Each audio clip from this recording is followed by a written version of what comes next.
لا بين حسين ولا بين حساني. طفرج خالة، روح نام، روح. زين صدق خالة، انت ايش عندك جيتهم هاي الابو والابن بيناتهم؟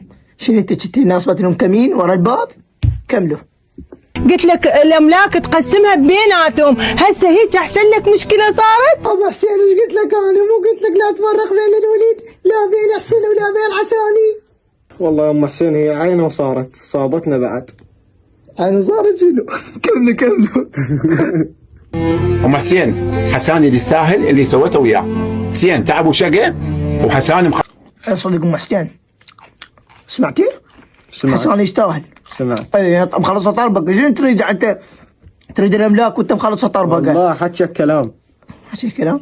اخوك يستاهل يعني، اخوك يعني هو جاي يتعب ويشتغل خطيه، لازم يعطي الاملاك يا صدق. كملوا. خلصها طربقه هو وجماعته. يلا يعني معلش بهاي السوالف، روح سوي معلش بهاي السوالف، انت غير صار لك ساعه سالفه.